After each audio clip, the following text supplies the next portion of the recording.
Just got done watching the Knock at the Cabin, that M. Night Shyamalan movie with Batista in it. It was an alright movie.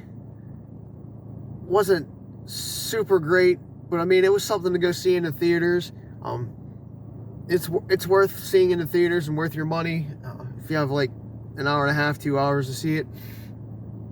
It's not really a movie that has a lot of graphics in it or anything that will be enhanced by the big screen.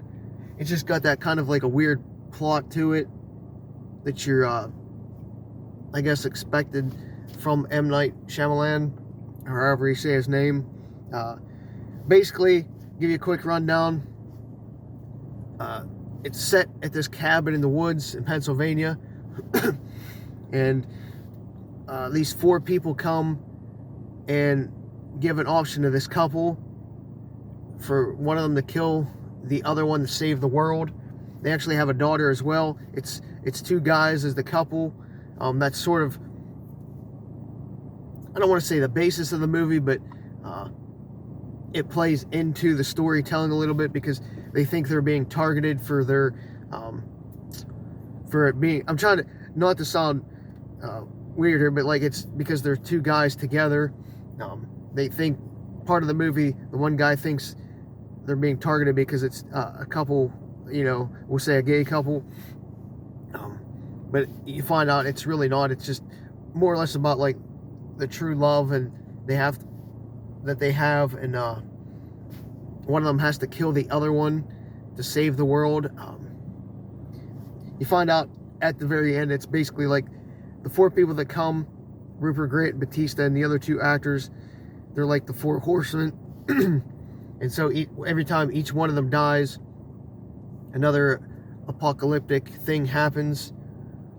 Like the first one's like earthquakes that bring tidal waves, and then there's a plague that really just attacks the children.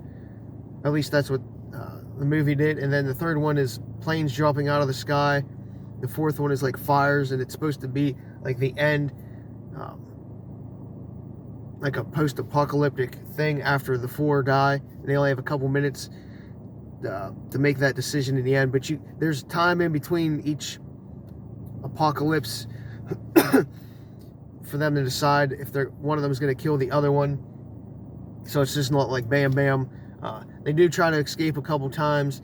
And one of the rules that's sort of a plot twist is the 4 people that come cannot specifically kill the couple, or they actually have a daughter.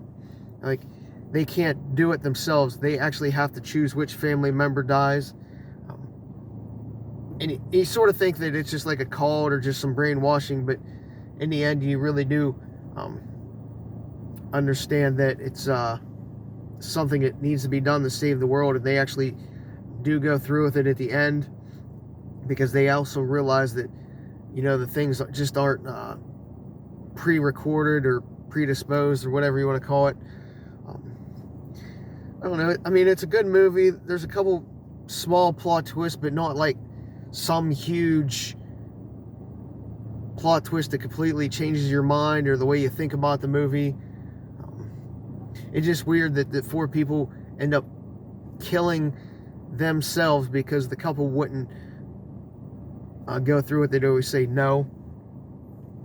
So they see them killing each other, slash themselves, each time that they say no, or the offering was, would you like to save the world or bring on another apocalypse? I don't know. I guess, like I said, it's one of those movies that you could see in the theaters. You would enjoy. It'd be worth your money, but at the same time, there's really nothing that a movie theater would enhance the effect of the movie. But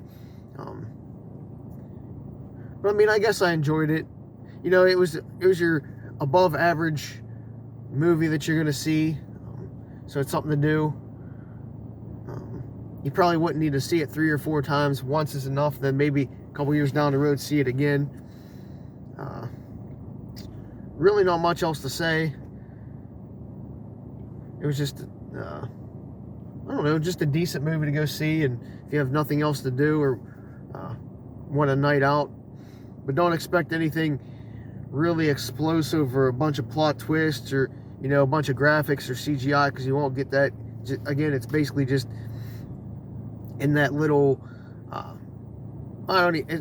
yeah, log cabin area and a little bit outside. And so if you get a chance, check it out. But you don't necessarily have to rush to see it, because